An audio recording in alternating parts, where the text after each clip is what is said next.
बिस्मिल्लाहिर्रहमानिर्रहीम। अस्सलाम वालेकुम ख़वातीन व हज़रात। आज हमारा मौजू है दमा यानी सांस फूलने की बीमारी। इसके लिए पहले भी मैंने आपको एक नुस्खा बताया था, वो भी घरेलू टोटका था।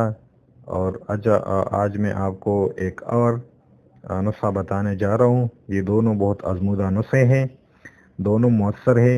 इन दोनों में से आप कोई भी इस्तेमाल करें तो इंशाअल्लाह ज़रूर शिफा होगी। तो ये दूसरा नुस्खा है, ये ज़रा और से सुनो। ये आसान भी है और ये पौधा जो है हर जगह पर मिलती है।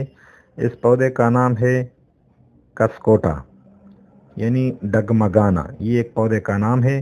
ये अक्सर ये जाल की तरह होता है। ये बेर के दरख्त के ऊपर या पौधों के ऊपर जो जाल वाली जर्द कलर की जो जाल वाली पौधा है, ये दूसरे पौधों के ऊपर परवरिश पाता है।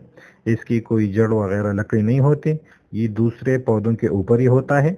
अगर नाम से कोई पहचान सकता है तो ठीक है, अगर नहीं है तो हम अपने ऑडियो में उसकी तस्वीर देते हैं।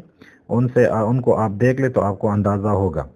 तो उनको आप इस तरह कर, ये खेतों वगैरह में मिलती है आसानी से, या बेर के दरख्त के ऊपर अक्सर होता है ये। मगर ये ताज़ा लेना है, ताज़ा ले ले। कुछ तकरीबन पाव या आधा किलो तक उनको ले ले। ताज़ा लेना है। इनको कोट कर फिर शहद में मिलाकर, फिर से सुनिए, कसकोटा को ताज़ा कोट कर फिर शहद में मिलाकर सुबह शाम निहार लिया करें। तो ये बहुत ज़बरदस्त नुस्खा है, घरेलू टोटका है। तो दमा से इंशाल्लाह सांस फूलने से हमेशा के लिए जान छूट सकती है।